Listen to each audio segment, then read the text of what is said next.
सार्धं ददाति स्वपदान्तिकं वन्देऽहं श्रीगुरु श्रीयुतपदकमलं श्रीगुरुन् वैष्णवांश्च श्रीरूपं साग्रजातं सहगण रघुनाथान्वितं त्वं सजीवं साद्वैतं सावधूतं परिजनसहितं कृष्ण चैतन्यदेवं श्रीराधा कृष्ण पादान सहगण ललिता श्री विशाखान्वितांश्च नमोऽयं विष्णुपादाय कृष्णपृष्ठाय भूतले श्रीमते भक्तिवेदांत स्वामिनीति नामिने नमस्ते सारस्वती देवे गौरवाणी प्रचारिणे निर्विशेष शून्यवादी पाश्चात्य देशतारिणे जय श्री कृष्ण चैतन्य प्रभु नित्यानंद श्री अद्वैत गदाधर श्रीवासादि गौर भक्त वृंद हरे कृष्ण कृष्ण कृष्ण हरे हरे हरे राम राम राम हरे हरे।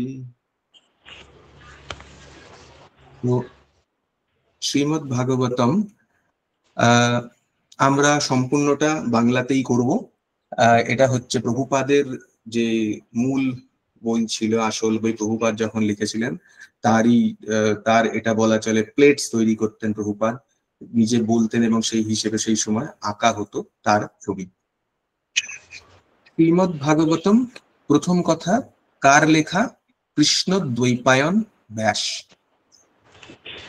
আমরা সেই ক্ষেত্রে বলবো কৃষ্ণ দ্বৈপায়ন ব্যাসের লিখিত শ্রীমদ্ ভাগবতম।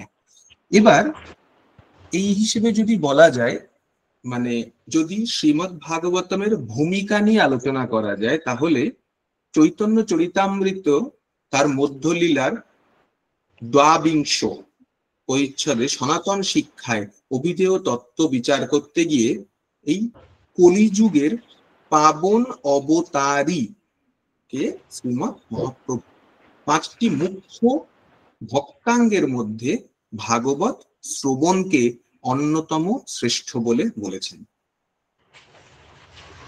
সর্বগোস্বামীদের মধ্যে আমরা পাই ছিল জীব গোস্বামী শ্রীমৎ ভাগবতমের সপ্তম স্কন্ধের পঞ্চম অধ্যায়ের কিছু শ্লোকের উপরে লিখেছেন, ক্রম সন্দর্ভ টিকা লিখেছেন। ঠিক আছে, সেখানে ভাগবত শ্রবণকে পরম শ্রেষ্ঠ বলে জীব গোস্বামী বলেছেন। মহারাজ তার আসন্ন মৃত্যুকালে ছিল সুখদেব গোস্বামীর থেকে শ্রীমৎ ভাগবত শ্রবণ করেন। এইটাকে বলতে গিয়ে শ্রীল বৃন্দাবন দাস ঠাকুর বলেছেন, চারি বেদ দধি ভাগবত নবনী মথিলেন সুকে খাইলেন পরীক্ষিত। চারটে বেদ দধি, সেই দধিকে যখন মানে মাখন বার করা হয়, তাদের মাখন বার করে যে নতুন মাখনটা জন্মায় তাকে নবনীত বলে। তাহলে এই চারি বেদ দধির থেকে মথিলের কি তৈরি হলো? নবনীত হিসেবে ভাগবতম এলো। কে করলো এই মন্থন? সুখদেব গোস্বামী করলেন। এবং কে খেলেন এটা? পরীক্ষিত ছিলেন। প্রকৃতপক্ষে পরীক্ষিত মহারাজ ছিলেন বলা চলে একটা একজনকে রেখে ভগবান সবাইকে উদ্দেশ্য করেন। যেরকম আমরা শ্রীমৎ ভগবত গীতায় দেখে এসেছি যে অর্জুনকে বলা মানে হচ্ছে অর্জুনকে বলা নয়, আমাদেরকে বলা। ঠিক সেরকমই পরীক্ষিত মহারাজের মাধ্যমে ভাগবতমকে আমাদের মধ্যে বিস্তার করে দেওয়া, এটা প্রচেষ্টা ভগবান করলেন সুখদেব গোস্বামীকে দিয়ে।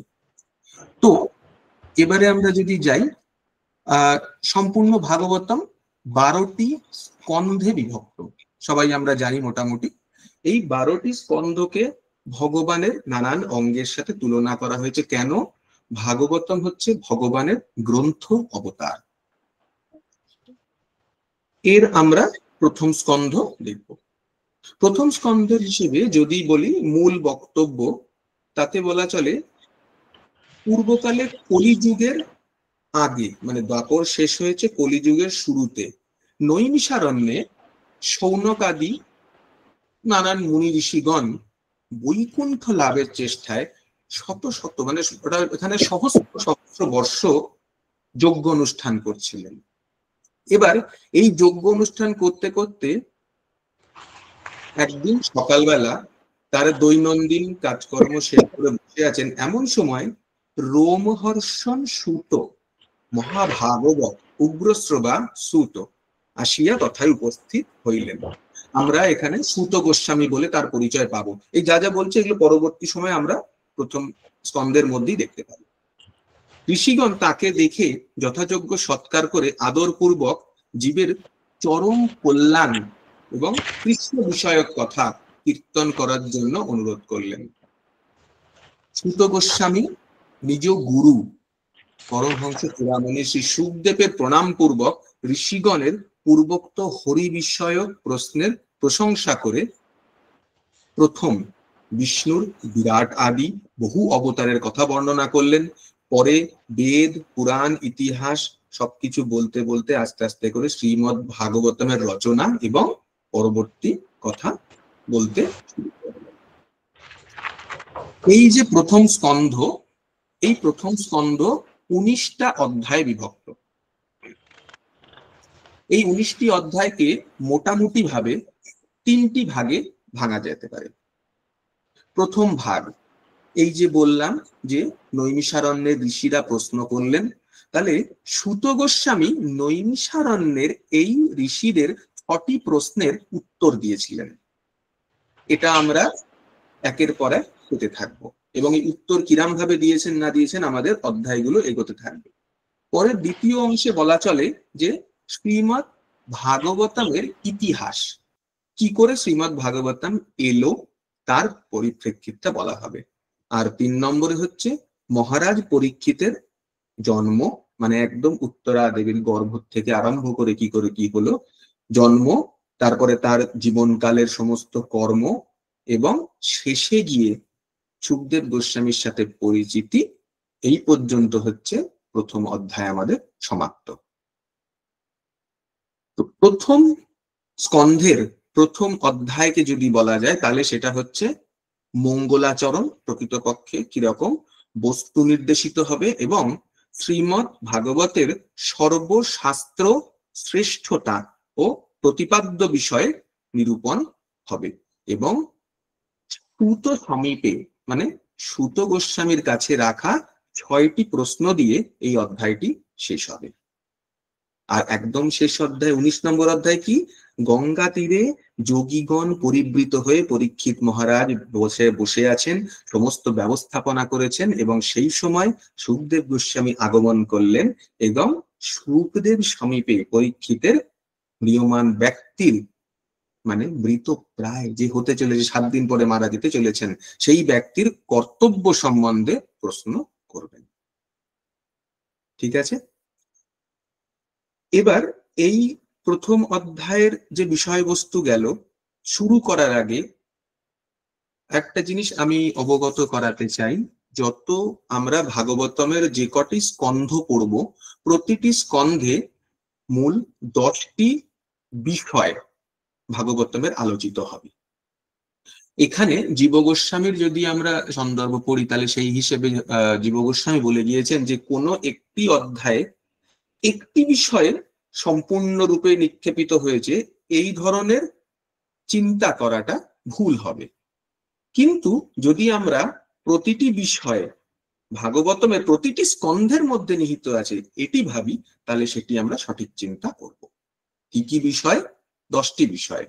প্রথম হচ্ছে স্বর্গ। স্বর্গ মানে হচ্ছে মৌলিক সৃষ্টি, মানে এই যে মহাজাগতিক সৃষ্টি সেটা মৌলিক সৃষ্টি। 2 নম্বর বিসর্গ। বিসর্গ হচ্ছে গৌণ, মানে এই মৌলিক সৃষ্টির পরেও গৌণ বা পরবর্তী সৃষ্টি, যথা ব্রহ্মার সৃষ্টি, রুদ্রের সৃষ্টি, এগুলো। 3 নম্বর স্থানম। স্থানম হচ্ছে জীব, গ্রহ, নক্ষত্রাদি ইত্যাদি যত কিছু আছে তাদের অবস্থান, তারা কিরম ভাবে অবস্থিত হয়ে রয়েছে, স্থানম। 4 পোষণম। পোষণম হচ্ছে ভগবানের করুণা, তথা এই যে জীব এবং যা সৃষ্টি হলো সেই সমস্ত ভক্তদের প্রতি তার সুরক্ষা, মানে কি করে তাদের পোষণ করছেন সেই বিষয়। 5 উৎআয়, মানে উৎথায় কথাটা বা বলা চলে উতি। উতিতে কি? উতি হচ্ছে সৃষ্টির জন্য প্রয়োজনীয় সৃজনশীল শক্তি বা কর্মের কারণ। যে কোনো কিছু হবে সেই কর্মের একটা কারণ থাকবে, সেটি হচ্ছে উতি। 6 নম্বর মন্বন্তর। মন্বন্তরের সময়কাল, যেখানে 14 জন মনু শাসন করবেন, তার সময়কাল অবধি সমস্ত কিছু তার নির্দেশ। 7 নম্বর ঈশানু কথা, ভগবানের অবতারের নানান রকমের কাহিনী। 8 নিরুদ্ধা, সৃষ্টির এই যে অংশ তা সম্পূর্ণ হোক বা কিয়দাংশ রূপে হোক, এই কোনো কিছুকে ধ্বংস বা বিলুপ্ত করার কথা। 9 মুক্তি, মোক্ষ বা মুক্তি লাভের পথ। আর 10 নম্বর আশ্রয়, পরম আশ্রয় অর্থাৎ পরমেশ্বর ভগবান শ্রীকৃষ্ণের আশ্রয় প্রাপ্তি। এই 10টি বিষয় শ্রীমদ্ ভাগবতমের প্রতিটি স্কন্ধের মধ্যে উক্ত রয়েছে। আমরা যদি শুধু প্রথম শ্লোককে নিই, এই প্রথম শ্লোকের মধ্যেই এই 10টি অন্তর্নিহিত জিনিস আমরা পেয়ে যাব। কি কি 10টি বিষয়? স্বর্গ, বিসর্গ, স্থানম, পোষণম, উৎআয়, মন্বন্তরম, ঈশানু কথা, নিরুদ্ধা, মুক্তি আর আশ্রয়। তো এর সাথে প্রভু 8 নম্বরটা কি বললেন? হরে কৃষ্ণ। আগে 8 নম্বরটা হচ্ছে নিরুদ্ধা। নিরুদ্ধা মানে হচ্ছে কোন রকমের কোনো কিছুকে বিলুপ্ত করা, ধ্বংস করা, নিরুদ্ধা। ঠিক আছে, তো আমরা চেষ্টা করব আজকে শ্রীমদ্ ভাগবতমের প্রথম শ্লোকটাকে নেওয়ার, শেয়ার করার চেষ্টা করছি।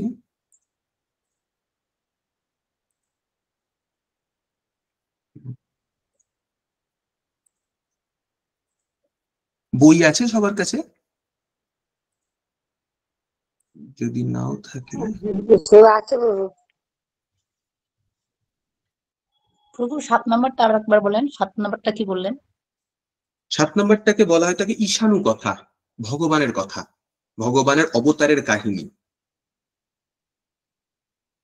আমি চেষ্টা করবো, আমার কাছেও বাংলা বই নেই, আমি এরকম সফট কপিতেই দেখি, তো আমি চেষ্টা করব এখান থেকে সবাইকে দেখানো। দেখা যাচ্ছে তো? শ্লোক আমি পড়বো না কেউ পড়া সরগর আছেন কেউ?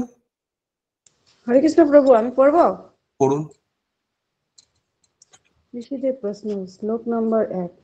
ওম নমো ভগবতে বাসুদেবায়, ওম নমো ভগবতে বাসুদেবায়, ওম নমো ভগবতে বাসুদেবায়। জন্মাদশ্চ যত হম দিতর তাশ্চ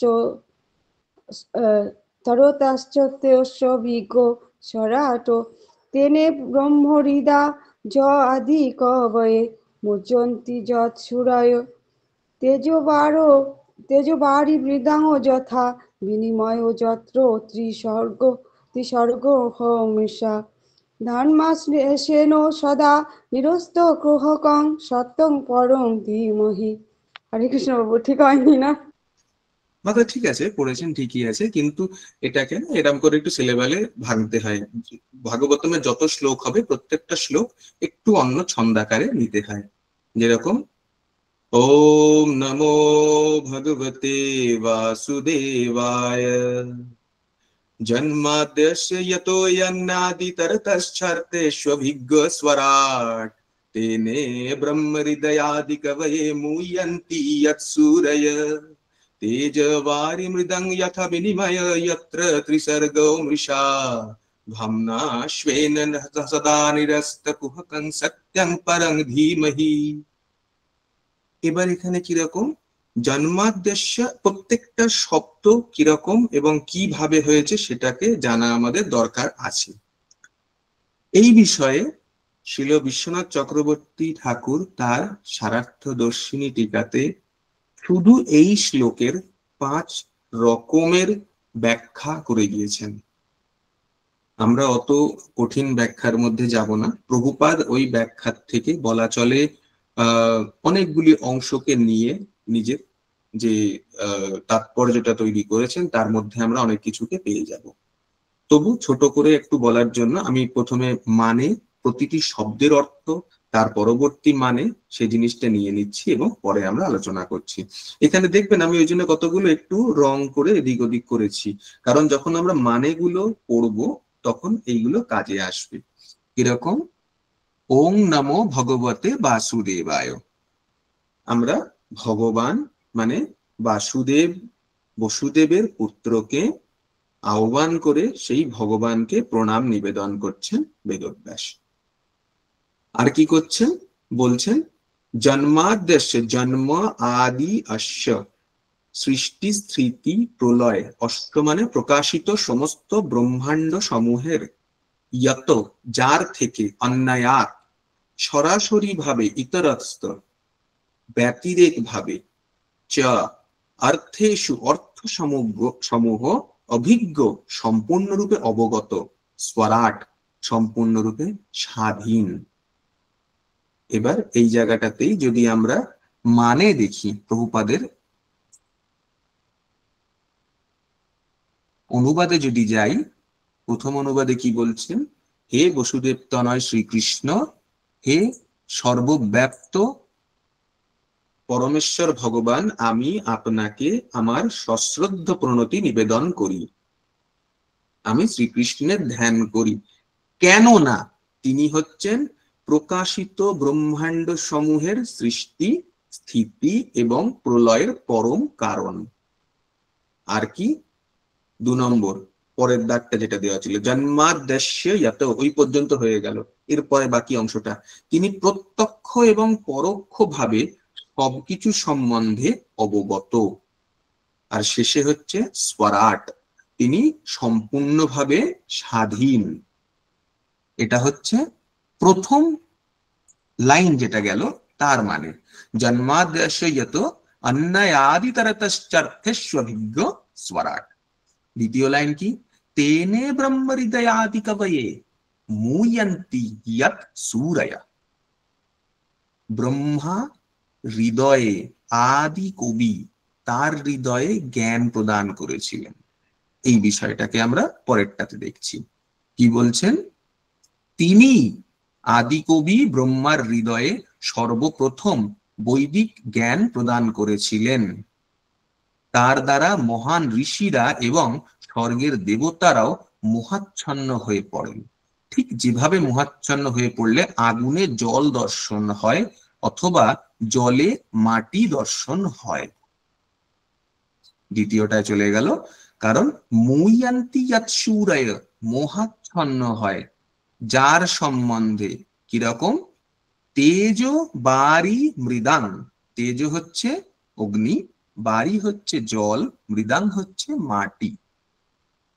এই তিনটে আবার কি করছে, তেজ বারি মৃদাং যথা বিনিময় যত্র ত্রিসর্গ মৃষা।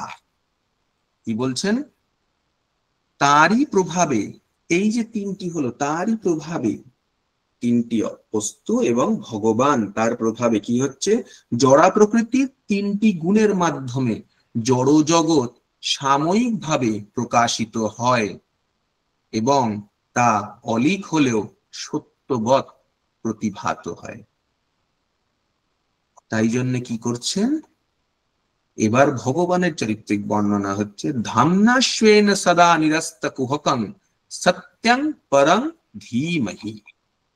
কি বললেন, তাই আমি সেই পরমেশ্বর ভগবান শ্রীকৃষ্ণের ধ্যান করি, যিনি জড় জগতের মোহ থেকে সম্পূর্ণরূপে মুক্ত, তার ধামে নিত্যকাল বিরাজ করেন। আমি তার ধ্যান করি, কেননা তিনি হচ্ছেন পরম সত্য।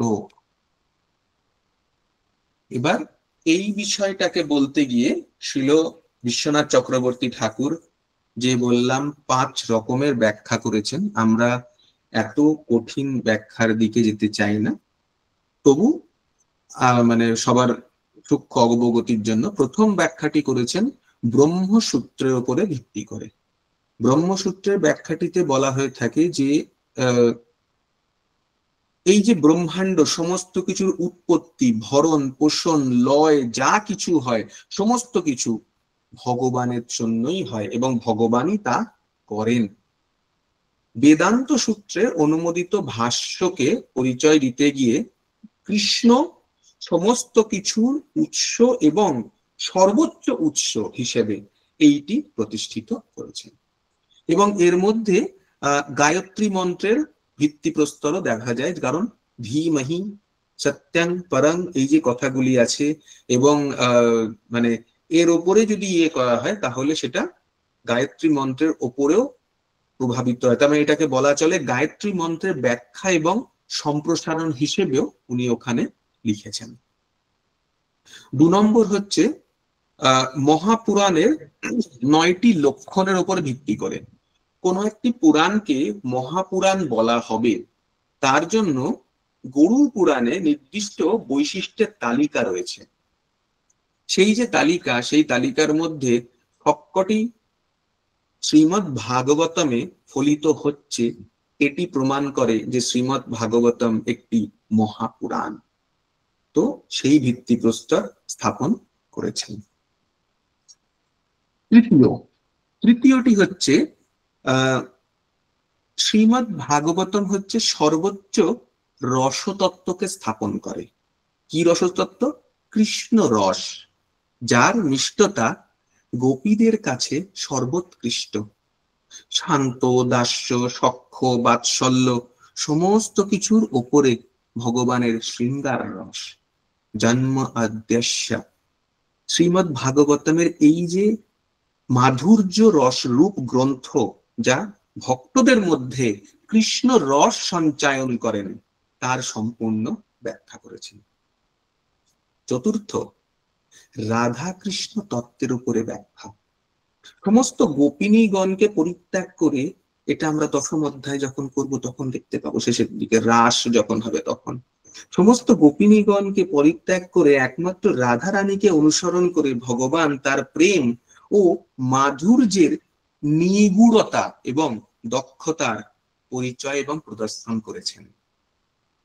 ভগবান শ্রীল শুকদেবের হৃদয় হতে এই মাধুর্য রসকে বার করে মানে বলা চলে তখন তো শ্রুতি ছিল, শ্রুতি হিসেবে বা আমাদের কাছে গ্রন্থ আকারে এই শ্রীমদ্ ভাগবতমের যে প্রকাশ করেছেন, তার দ্বারা ভক্ত সেই মাধুর্য রসের অমৃত সাগরে ডুব দিতে পারে। এই বক্তব্য রেখেছেন 4 নম্বরে। পঞ্চম, গৌড়ীয় বৈষ্ণবদের পরম উৎস বলা চলে বিশুদ্ধ ভক্তিমূলক সেবা, তার উপর ভিত্তি করে। এটা ভাগবতমের গোপন রহস্য বা গোপন তাৎপর্য আলোকপাত করে, যা ভক্তির সারমর্ম প্রকাশ করে দেয়। এটি বলে যে চূড়ান্ত লক্ষ্য কেবল মুক্তি নয়, বরং পরমেশ্বর ভগবান শ্রীকৃষ্ণের প্রতি ভালোবাসামূলক সেবা অর্থাৎ ভক্তি।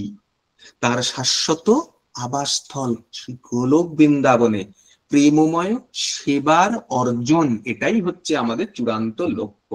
এটি হচ্ছে তার 5 নম্বর ব্যাখ্যা। তো এই রকমের 5টি ব্যাখ্যা আমি খুব সংক্ষেপে চেষ্টা করলাম। এই ব্যাখ্যাগুলোকে শ্রীল বিশ্বনাথ চক্রবর্তী ঠাকুর তুলে ধরেছেন। শ্রীল প্রভুপাদ এই সমস্ত কিছুর থেকে যতটুকু আমাদের প্রয়োজন, সেই প্রয়োজনের উপলব্ধিটুকুকে নিয়ে শ্রীমদ্ ভাগবতমের তাৎপর্য লিখে গেছেন। কিছু শ্লোকে আমরা চেষ্টা করব শ্রীল প্রভুপাদের সমস্ত তাৎপর্যটুকু পড়ার। এটি জানার দরকার আছে। যেরকম প্রভু বললেন যে আমাদের দীক্ষার জন্য শ্রীমদ্ ভাগবতম জানা দরকার, আমি বলবো দীক্ষা কেন, আমাদের সমস্ত কিছুর জন্য এই মাধুর্য রস সম্মানিত ভক্তি গুড় ভগবানের গ্রন্থ প্রকাশ জানা প্রত্যেকের কর্তব্য। এবং তার মধ্যে আমাদের আচার্যের টিকা, শ্রীল প্রভুপাদের টিকার মধ্যে দিয়ে আমরা এরপরে যা পড়বো তাতে জানতে পারবো অনেক কিছু।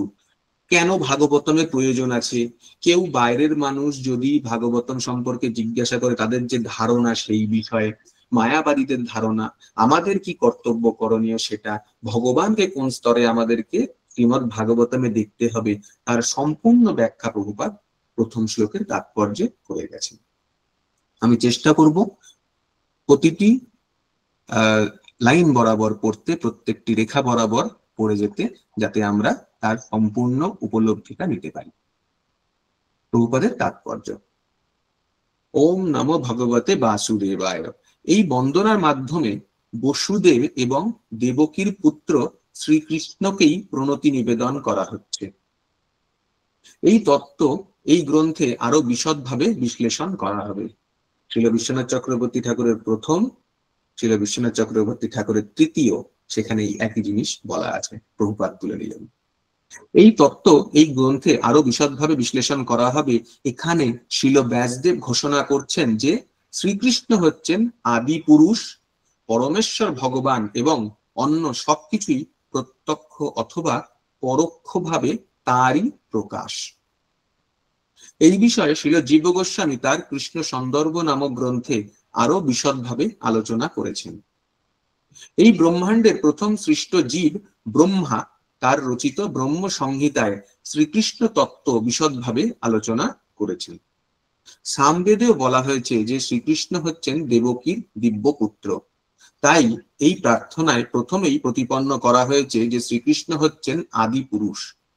সেই পরমেশ্বর ভগবানকে যদি কোনো অপ্রাকৃত নামের দ্বারা সম্বোধন করতে হয় তাহলে তা হচ্ছে কৃষ্ণ, অর্থাৎ সর্বাকর্ষক। আগেই বলেছিলাম ত্রিভঙ্গ মুরারি, কাজে ত্রিভঙ্গ, নামেও ত্রিভঙ্গ। খেয়াল করে দেখুন, প্রথম কথা তো সরল নাম নয়, ক এর মধ্যে কি আবার রি উচ্চারণ করতে যাবেন, দেখবেন রি এর উচ্চারণ স্থান কিন্তু অন্য, কণ্ঠ আর তালুর মধ্যে, ওখানে উচ্চারণ করতেও সমস্যা। আবার কি স আবার দন্তস্ব তালব্যস্য নয়, স্ন, স্ন হচ্ছে মূর্ধার পেছন দিকে, ওই জন্য মূর্ধন্যস্ব বলা হয়ে থাকে।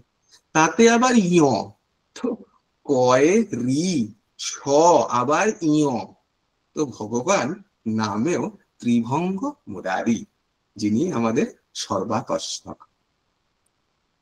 ভগবদ গীতায় বহু স্থানে তিনি নিজেকে পরমেশ্বর বলে ঘোষণা করেছেন এবং তা অর্জুন সত্য বলে সমর্থন করেছেন, এবং নারদ, ব্যাস প্রমুখ সমস্ত মহর্ষিরাও তা নিঃসংকোচে স্বীকার করেছেন। পদ্মপুরাণেও বলা হয়েছে যে ভগবানের অনন্ত নামের মধ্যে কৃষ্ণ নামটি হচ্ছে মুখ্য। পরবর্তী সময় বেদব্যাস শ্লোকের মাধ্যমে বলে যাবেন, আমরা এই প্রথম স্কন্ধে দেখতে পাবো।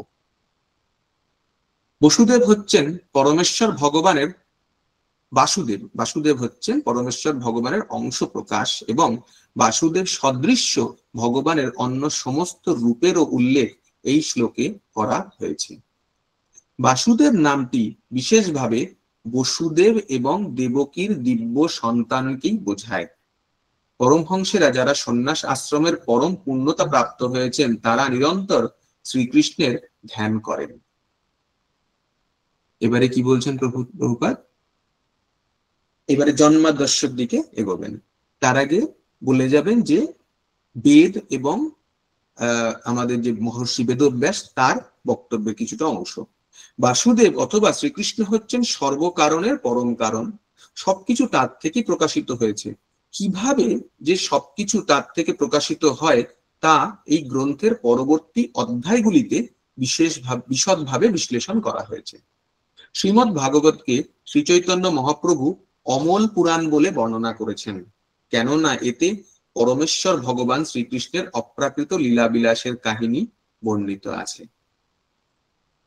মহাপ্রভু যখন পুরী ধামে থাকতেন, তো ওখানে টোটা গোপীনাথের মন্দির আছে, ওইখানে গদাধর পণ্ডিত থাকতেন।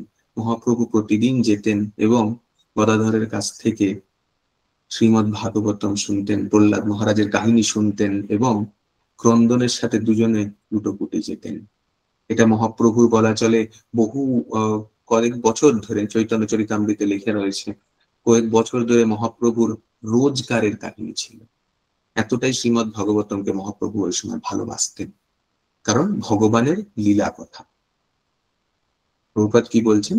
শ্রীমদ্ ভাগবতের ইতিহাসও অত্যন্ত মহিমান্বিত। মহামুনি বেদব্যাস যখন পরিপক্ক রূপে দিব্য জ্ঞান লাভ করেছিলেন তখন তিনি এই গ্রন্থটি সংকলন করেন। কিছুটা ইতিহাস সম্বন্ধে প্রভুপাদ তাৎপর্যের মধ্যে বলছেন। তিনি তার গুরুদেব দেবর্ষি নারদের উপদেশ অনুসারে এই গ্রন্থটি রচনা করেন। ব্যাসদেব চতুর্বেদ, বেদান্ত সূত্র অথবা ব্রহ্মসূত্র, পুরাণ, মহাভারত ইত্যাদি সমস্ত বৈদিক শাস্ত্র সংকলন করেছিলেন, কিন্তু তা সত্ত্বেও তিনি সন্তুষ্ট হতে পারেননি।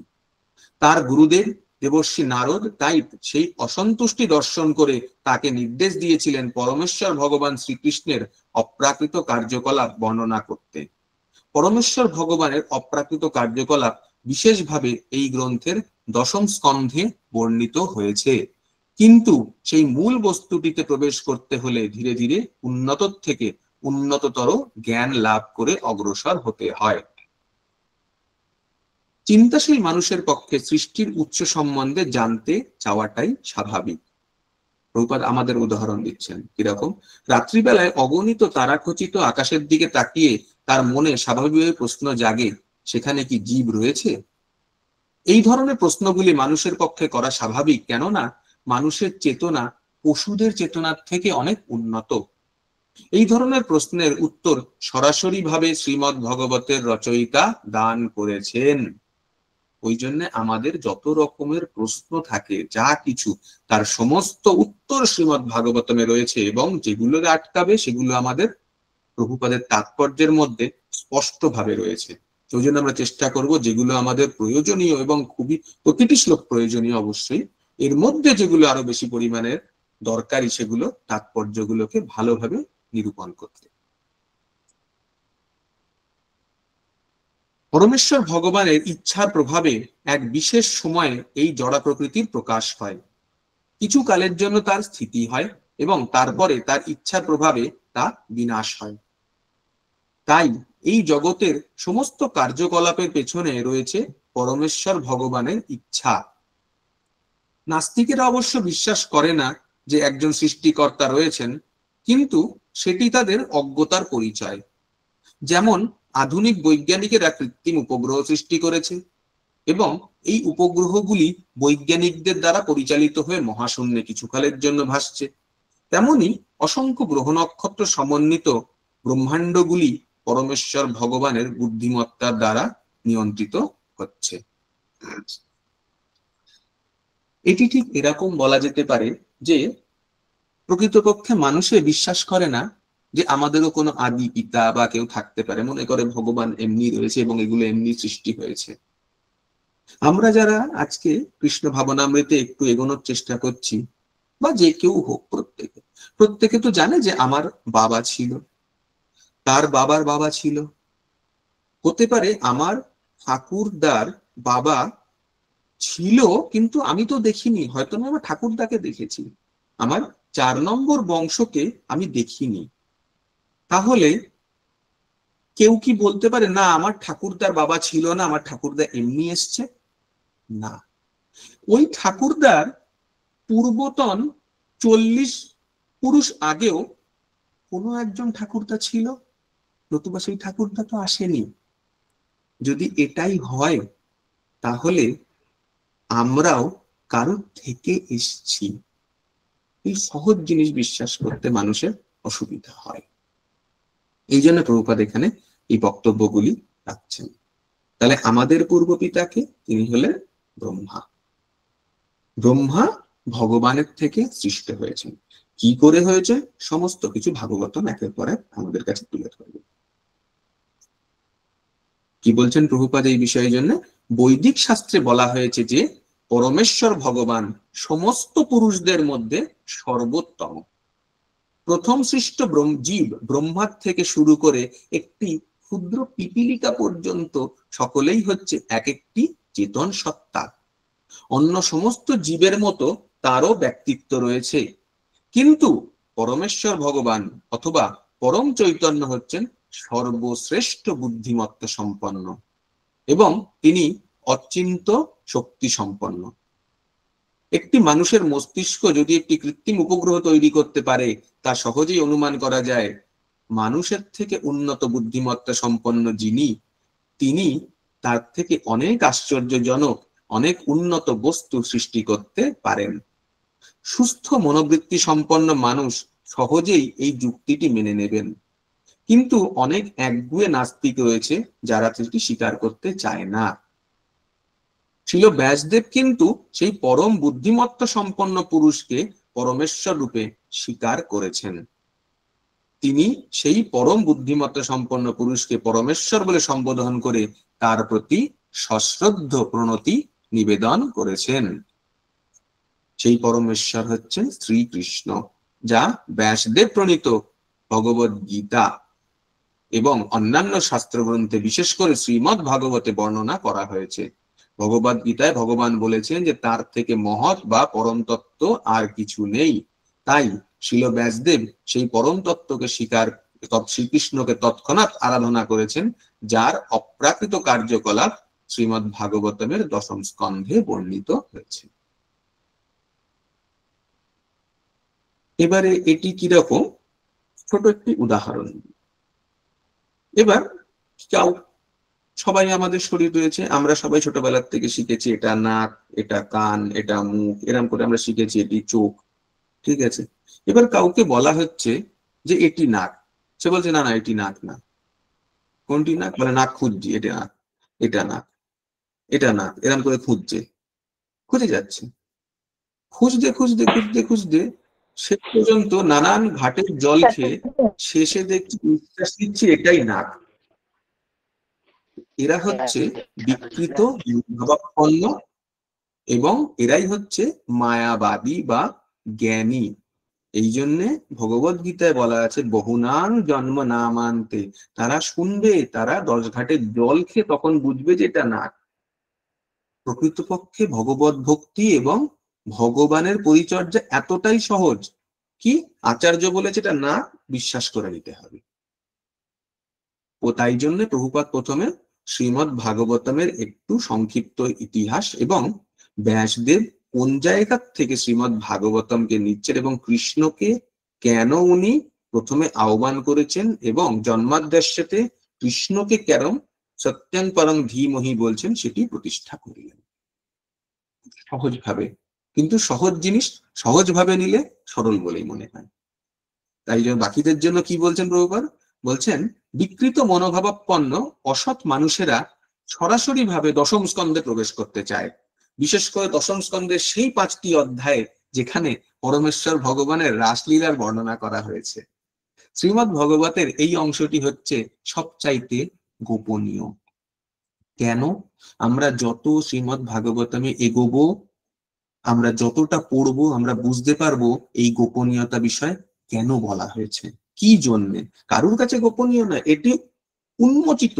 যদি উন্মোচিত না হতো তাহলে শ্রীমদ্ ভাগবতমে এটি লিখিত হতো না।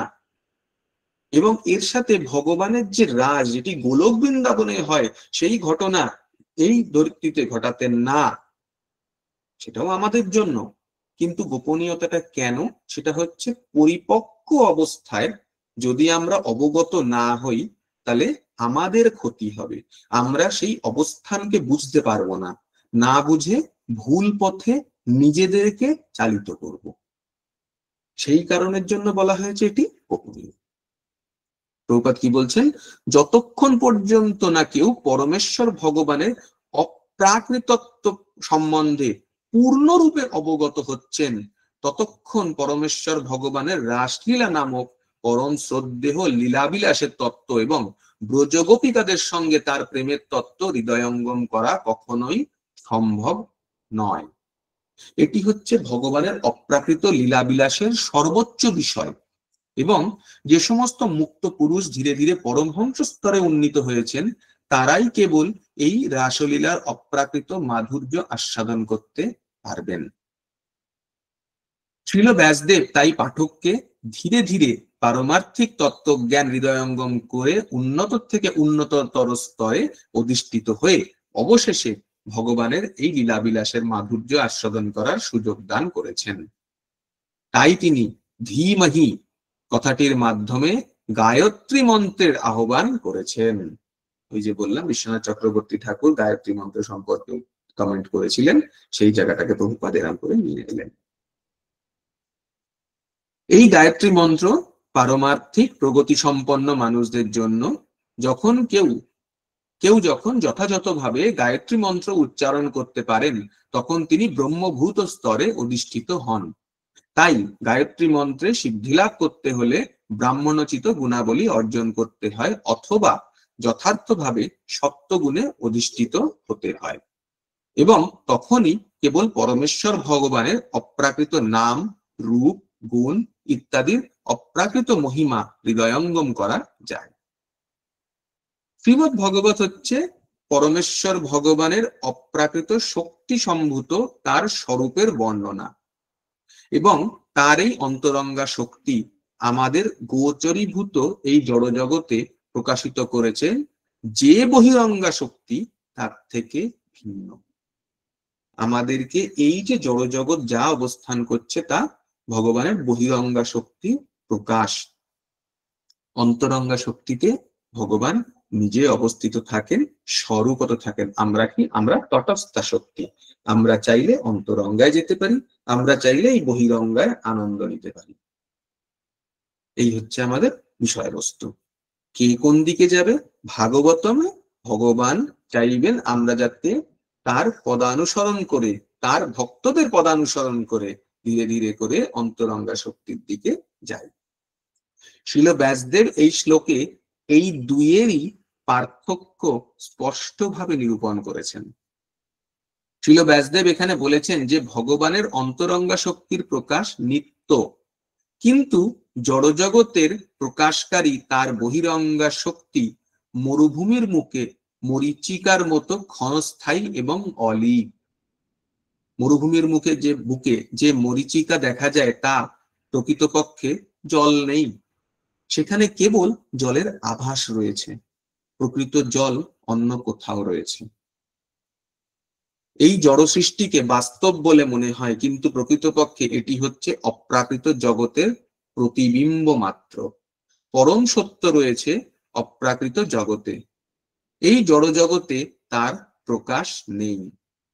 এই জড় জগতে সবকিছুই হচ্ছে আপেক্ষিক সত্য, অর্থাৎ এখানে সত্য অন্য কিছুর উপর নির্ভর করে রয়েছে।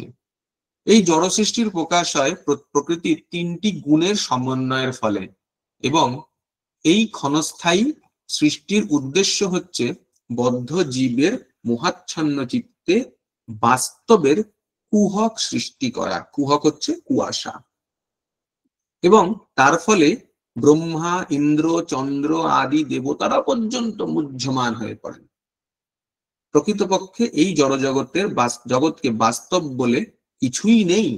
এই জড় জগৎকে বাস্তব বলে মনে হতে পারে, কিন্তু প্রকৃতপক্ষে বাস্তব বস্তু হচ্ছে চিন্ময় জগৎ, যেখানে পরমেশ্বর ভগবান তার পার্ষদ সহ নিত্য বিরাজ করেন। তাহলে আমাদের অবস্থাটা কিরকম বেরোলো? এটা কিরকম? মায়ের যে সন্তান আছে, যাদের সন্তান আছে তারা খুব ভালো বুঝতে পারবেন।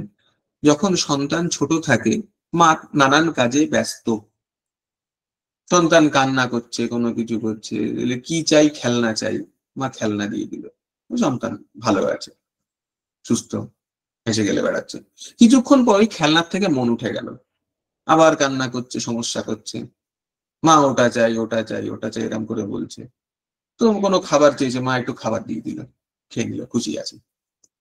আবার কিছুক্ষণ পর কান্না করছে, খাবার হয়ে গেছে, সবকিছু হয়ে গেছে, আবার মন ভোলানোর জন্য অন্য কিছু চেয়েছে, মা সেটাকেও দিয়ে দিয়েছে। আমাদের সাথে ঠিক এরকমই হচ্ছে। কিন্তু একটা সময় পরে যখন সন্তান সবকিছু থেকে বিরক্ত হয়ে গেল, তখন কান্না করছে, করতে করতে মা জিজ্ঞেস করছে কি চাই? তখন সন্তান বলল তোমাকে চাই। তখন মা কি করলো? সন্তানকে নিজের কোলে তুলে নিল। আমরা যতক্ষণ পর্যন্ত এটা চাই, ওটা চাই, সেটা চাই বলে খুশি হতে থাকবো, ততক্ষণ পর্যন্ত ভগবৎ প্রাপ্তি সম্ভব নয়। তাই আমরা বহির্জগতের এই সমস্ত কিছুর মধ্যে ওই প্রাপ্তিযোগের কুহক বা কুয়াশার মধ্যে আচ্ছন্ন হয়ে রয়েছি। এটাকেই বলে মোহাচ্ছন্নতা। যে মুহূর্তে সবকিছু ছেড়ে দিয়ে ভগবান জিজ্ঞেস করবে কি চাই? তোমাকে চাই। কাকে চাই? তোমাকে চাই। যখন এই জিনিস বলতে আরম্ভ করব, তখনই একমাত্র ভগবান আমাদেরকে মায়ের মতো তার ক্রোড়ে নিয়ে নেবেন। কারণ এই যে প্রথমে 10টি বিষয় বলেছিলাম, সেই 10টি বিষয়ের মধ্যে খেয়াল করে দেখবেন, যেমন মুক্তির বিষয়ে বলা হচ্ছে, তেমনি সংহারের বিষয়ে বলা হচ্ছে, তেমনি কৃপা করে পোষণের বিষয়েও ভগবান বলছেন। এর সাথে সাথে এটাও বলছেন কি করে আমার আশ্রয় ভক্তিমূলক সেবার দ্বারা ফেরত আসতে পারবে। এই ভক্তিমূলক সেবা হচ্ছে সমস্ত কিছুকে সরিয়ে, সমস্ত কুয়াশাকে সরিয়ে ভগবত প্রাপ্তির ইচ্ছাকে প্রকাশ করা। আমরা শুধু ওই ইচ্ছেটুকুকেই প্রকাশ করে উঠতে পারি না। তাই এখানে প্রভুপাদ একটা ছোট উদাহরণ দেবেন, যার দ্বারা মানে অনেকে মনে করেন যে ভগবান তো আছে, আমরাও আছি, আমরাও কিছু করতে পারি, আমরাও জীবনে বড় কিছু করতে পারি বলে আমরা আমাদের যে এই যে চাহিদা তাকে বড় করে দেখাতে চাই। আমরা কজন আছি যারা সব ছেড়ে দিই শুধুমাত্র ভগবানকে দেখছি? না, সেই ভ্রান্তিটা কাটানোর জন্য প্রভুপাদ একটা উদাহরণ দিচ্ছেন ওই সময়কার। কি বলছেন? কোন জটিল কলকব্জার নির্মাতা যে মুখ্য ইঞ্জিনিয়ার হতে পারে, কেউ হাওড়া ব্রিজ বানিয়েছেন, কেউ আবার তিস্তার ওদিকে ব্রিজ বানিয়েছেন, তো বড় বড় ইঞ্জিনিয়ার এনারা, ঠিক আছে। তিনি কখনো সরাসরি ভাবে সেটি তৈরির ব্যাপারে অংশগ্রহণ করেন না, তবুও তিনি তার প্রতিটি অংশকে কিন্তু পুঙ্খানুপুঙ্খ ভাবে জানেন, কেননা সবকিছু তারই পরিচালনায় সম্পাদিত হয়েছে। তিনি প্রত্যক্ষ এবং পরোক্ষ ভাবে সেটি তৈরির ব্যাপারে সবকিছু জানেন। তেমনি পরমেশ্বর ভগবান, যিনি হচ্ছেন এই জড় জগতের পরম সৃষ্টিকর্তা, সে সম্বন্ধে পুঙ্খানুপুঙ্খ ভাবে অবগত। যদিও এখানকার কার্যকলাপ সম্পাদিত হয় স্বর্গের দেবদেবীর মাধ্যমে, ওয়ার্কার আছে আলাদা, ভগবানকে সে কাজ করতে হয় না, নাটবল্টু জুড়তে হয় না। এই জড় জগতে ব্রহ্মা থেকে শুরু করে এক একটি পিপিলিকা পর্যন্ত কেউই স্বাধীন নয়। ভগবানের প্রভাব সর্বত্রই দেখতে পাওয়া যায়। সমস্ত জড়বস্তু এবং চিৎ স্ফুলিঙ্গ তার থেকেই প্রকাশিত হয়। জড় এবং চেতন এই দুটি শক্তির সমন্বয়ের ফলে এই জড় জগতে সবকিছু সৃষ্টি হয়েছে। এই দুটি শক্তি পরম সত্য পরমেশ্বর ভগবান শ্রীকৃষ্ণের থেকেই উদ্ভূত হয়েছে। এই বিষয়ে একটি জিনিস মনে পড়লো, প্রভুপাদ তার একজন শিষ্যকে একবার আমেরিকাতেই যখন প্রভুপাদ যাচ্ছেন রাস্তা দিয়ে, পাশে কাপড়ের দোকান এসব থাকে না, মানে যেগুলো ফ্যাশন ডিজাইনিং শোরুমস থাকে, ঠিক আছে, সেখানে ম্যানিকুইন্স রাখা রয়েছে, সাদা সাদা পুত্তলিকাকে কাপড় পরিয়ে রাখা রয়েছে। তো প্রভুপাদ জিজ্ঞেস করলেন, ওটি একটি শরীর, তোমার একটি শরীর, দুটোর মধ্যে কি পার্থক্য?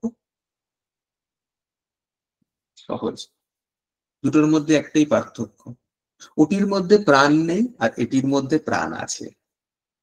জড় তো এটাও, জড় ওটাও, এটা রক্ত মাংসের জড়, ওটা প্লাস্টিকের জড়। পার্থক্য কি? ওতে প্রাণ নেই, তাই ওটি সম্পূর্ণ জড়। এটির মধ্যে প্রাণ আছে, তাই এটি জীব। তাই জন্য কি বলছেন, এইখানে জড় জগতের মধ্যে জড় এবং চেতন এই দুটি শক্তি সমন্বয়ের ফলে সমস্ত কিছু সৃষ্টি হয়েছেন, নতুবা সবই ইট পাথর হয়ে বসে থাকতো। তার মধ্যে অন্য কিছু খেয়াল করে দেখবেন, আমরা যার দ্বারা আকৃষ্ট হই বা বলা চলে আমাদের বাসনা বা কোনো কিছুর কামনা যার দ্বারা পরিস্ফুট হয়, সেটি হচ্ছে চেতনা বা জীব সত্তা, জড়তে নয়। কেন? ছোট উদাহরণ, চুল যখন মাথায় থাকে সুন্দর করে রাখি আমরা, কিন্তু সেই চুল একটি টুকরো খাবারের মধ্যে যদি পড়ে তাহলে কিন্তু আমরা থুথু করে দিই, সেটিকে তুলে ফেলে দিই, সেটিকে যত্ন করে কিন্তু রাখি না। কেন? যতক্ষণ এটি চেতন বস্তুর সাথে জড়িত আছে শৃঙ্গারের যোগ্য, কিন্তু যখনই এটি চেতন বস্তুর থেকে পড়ে খাবারের মধ্যে পড়লো, সেটি জড়বৎ, ফলে সেটির কোনো আর অস্তিত্ব থাকে না।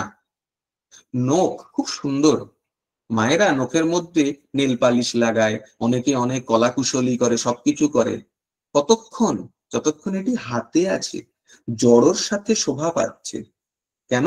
জড়ের মধ্যে চেতন আছে। তাই যে মুহূর্তে এই নখটি কেটে ফেলা হলো নেল কাটার দিয়ে, ওটি কিন্তু ডাস্টবিনেই যাবে, ওটি কিন্তু গুছিয়ে কেউ বাড়ির মধ্যে সুন্দর করে রাখবে না, কারণ সেটি সম্পূর্ণরূপে জড়, তার সাথে চেতনের আর কোনো সংযোগ থাকে না। ফলে আমাদের প্রতিটি ক্ষেত্রে যার দ্বারা আমাদের কামনা বা চাহিদা বা বাসনা, যেটাকে আমরা লালসায়িত করি, সেটা কিন্তু সবসময় চেতন বা জীবের সাথে সম্পর্কযুক্ত। প্রভুপাদ এখানে এটাই বলছেন এবং পুরো ভাগবতে বলে যাবেন, এই চেতনকে সম্পূর্ণরূপে সবকিছুর থেকে সরিয়ে কৃষ্ণ চেতনায় উন্মিলিত করে তোলা। তার জন্য কি উদাহরণ দিচ্ছেন, কি করে আমরা করতে পারি? প্রভুপাদ বলছেন, দেখুন, ভগবানকে একটি স্বর্ণ খনির সঙ্গে তুলনা করা যায়। আর এই জড়জগতের সবকিছু, সৃষ্ট সবকিছুকে আংটি, হার ইত্যাদি স্বর্ণ নির্মিত বস্তুর, বিভিন্ন বস্তুর সঙ্গে তুলনা করা যায়। আংটি, হার ইত্যাদি বস্তুগুলি গুণগতভাবে স্বর্ণখনির সমস্ত স্বর্ণের সঙ্গে এক, কিন্তু আয়তনগতভাবে স্বর্ণ খনিগুলি স্বর্ণ থেকে ভিন্ন। তেমনি পরম তত্ত্ব যুগপৎ ভিন্ন এবং অভিন্ন। কোনো কিছুই পরম সত্যের সমপর্যায়ভুক্ত নয়, কিন্তু তবুও কোনো কিছুই পরম তত্ত্ব থেকে স্বতন্ত্র নয়। তাই আমরাও কিন্তু পরম তত্ত্ব থেকে স্বতন্ত্র নই। কিন্তু ওই আমরা কান্না করছি, আমাদের জায়গাতে খুশি, ভগবান বলছেন ঠিক আছে, তুমি তাতেই খুশি থাকো, তাই আমাদেরকে দিয়ে দিচ্ছেন খুশি রাখার জন্য। স্বতন্ত্র কিন্তু আমরা কেউ নই। তার জন্য আরো কি বলছেন প্রভুপাদ, এই জড়জগতের সৃষ্টিকর্তা ব্রহ্মা থেকে শুরু করে একটি নগণ্য পিপীলিকা পর্যন্ত সমস্ত বদ্ধ জীবেরই কিছু না কিছু সৃষ্টি করছে, কিন্তু তারা কেউই পরমেশ্বর ভগবানের থেকে স্বতন্ত্র নয়। জড়বাদীরা ভ্রান্তিবশত মনে করে যে তারাই হচ্ছে একমাত্র সৃষ্টিকর্তা। একে বলা হয় মায়া অথবা মোহাচ্ছন্ন অবস্থা, যেখানে আমি নিজেকেই সমস্ত কিছু বলে মনে করছি।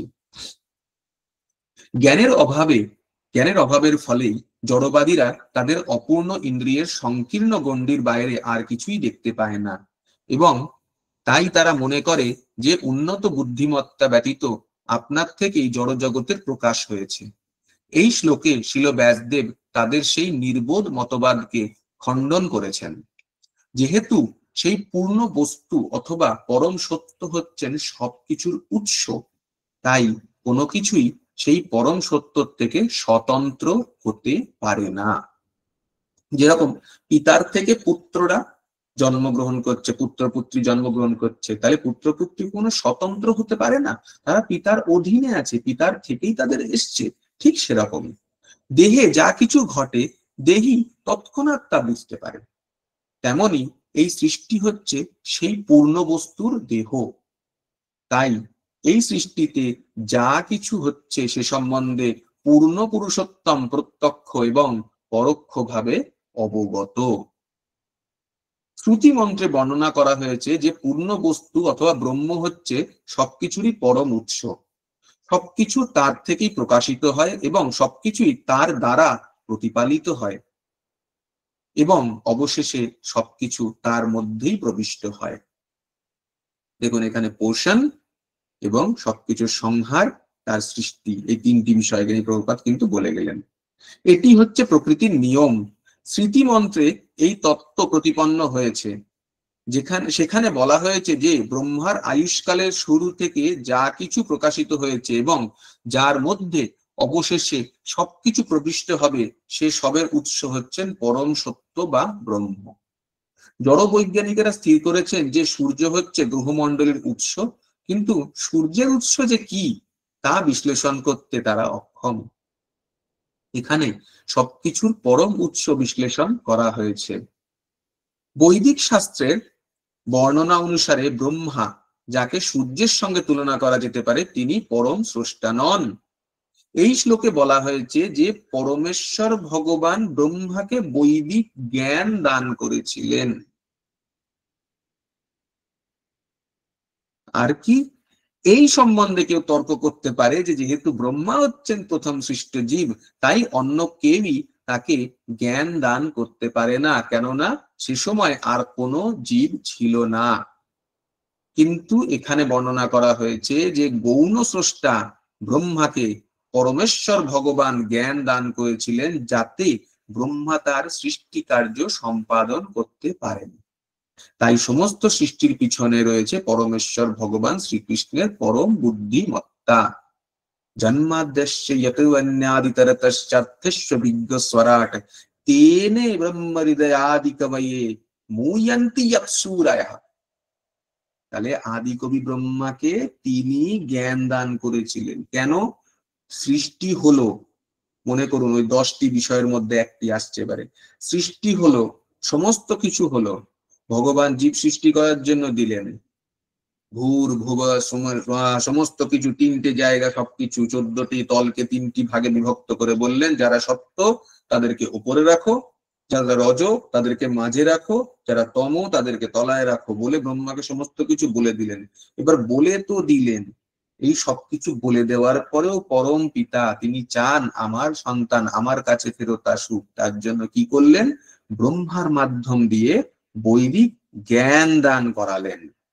এই বেদ এবং বৈদিক জ্ঞানের দ্বারা ব্রহ্মা সমস্ত সৃষ্টিকে প্রতিপালিত করবে, এবং এই বৈদিক জ্ঞানের একটি উদ্দেশ্য, ব্যাক টু গডহেড, ভগবানের কাছে ফেরত চলে যাওয়া। এবং সেইটি ভগবান তার গৌণ সৃষ্টির মাধ্যমে আমাদের মধ্যে সঞ্চারিত করেন। আমরা এই প্যারাটাকে পুরোটা নেওয়ার চেষ্টা করব। এখানে আরেকটি বিষয় সম্বন্ধে বললেন, ভগবানের নিত্যতা এবং তার স্বরাট যে প্রকৃতি, সেটি কি বলছেন? ভগবদ্গীতায় শ্রীকৃষ্ণ বলেছেন যে তিনি সৃষ্টি শক্তি প্রকৃতিকে পরিচালনা করেন, যা হচ্ছে পূর্ণ জড় সৃষ্টির মূল আধার। তাই শ্রীল ব্যাসদেব ব্রহ্মার বন্দনা না করে পরমেশ্বর ভগবানের বন্দনা করেছেন, যিনি সৃষ্টিকার্যে ব্রহ্মাকে পরিচালিত করেন। এই শ্লোকে অভিজ্ঞ এবং স্বরাট শব্দ দুটি অত্যন্ত গুরুত্বপূর্ণ। এই শব্দ দুটি অন্য সমস্ত জীব থেকে পরমেশ্বর ভগবানের পার্থক্য নিরূপণ করে। অন্য কোনো জীবই অভিজ্ঞ অথবা স্বরাট নয়, অথবা কেউই অর্থাৎ কেউই সম্পূর্ণরূপে সবকিছু সম্বন্ধে জ্ঞাত নয়, অথবা সম্পূর্ণরূপে স্বাধীন নয়। ব্রহ্মাকেও সৃষ্টিকার্য সম্পাদন করার জন্য পরমেশ্বর ভগবানের ধ্যান করতে হয়েছিল। তাহলে আইনস্টাইনের মতো বৈজ্ঞানিকদের আর কি কথা? এই ধরনের বৈজ্ঞানিকদের মস্তিষ্ক অবশ্যই কোনো মানুষ সৃষ্টি করেননি, কোনো বৈজ্ঞানিক এই ধরনের মস্তিষ্ক তৈরি করতে পারে না। সুতরাং যে সমস্ত গণ্ডমূর্খ নাস্তিক ভগবানের অস্তিত্বকে অস্বীকার করে, তাদের কি কথা? যে সমস্ত মায়াবাদী পরমেশ্বর ভগবানের সঙ্গে এক হয়ে যাওয়ার স্বপ্ন দেখে, তারাও অভিজ্ঞ অথবা স্বরাট নয়। এই ধরনের নির্বিশেষবাদীরা ভগবানের সঙ্গে এক হয়ে যাওয়ার প্রচেষ্টায় জ্ঞান অর্জন করার জন্য বহু তপস্যা করে, কিন্তু অবশেষে তারা তাদের সে সমস্ত ধনী শিষ্য তাদের টাকা সরবরাহ করে এবং মন্দির বানিয়ে দেয়, তাদের হুকুমের গোলামে পরিণত হয়। এরকম রাবণ, হিরণ্যকশিপু প্রমুখ নাস্তিকদের ভগবানের কর্তৃত্ব অস্বীকার করার জন্য কঠোর তপস্যা করতে হয়েছিল, কিন্তু অবশেষে ভগবান যখন নিষ্ঠুর মৃত্যুরূপে তাদের সম্মুখে উপস্থিত হলেন, তখন তারা সম্পূর্ণভাবে অসহায় হয়ে পড়েছিল। আধুনিক যুগের যে সমস্ত নাস্তিকগণ ভগবানের অস্তিত্ব অস্বীকার করে, তাদেরও সেই একই অবস্থা হবে। এই ধরনের নাস্তিকদেরও ঠিক তেমন ভাবেই দণ্ড ভোগ করতে হবে, কেননা ইতিহাস তার পুনরাবৃত্তি করে। মানুষ যখন পরমেশ্বর ভগবানের ভগবত্তা অস্বীকার করে, তখন প্রকৃতি এবং প্রকৃতির নিয়ম তাদের দণ্ডদান করে। সে কথা ভগবদ গীতায় অতি প্রসিদ্ধ শ্লোকে যদায়দাহি ধর্মস্য গ্লানি শ্লোকে বর্ণনা করা হয়েছে। অর্থাৎ যখন ধর্মের গ্লানি হয় এবং অধর্মের বিস্তার হয়, হে অর্জুন, আমি অবতরণ করি। আমরা আপাতত আজকে এই পর্যন্তই সমাপ্ত করছি। জয় শ্রী ভগবতম কি জয়, শ্রী প্রভুপাদ কি জয়, গৌর প্রেমানন্দে হরে কৃষ্ণ।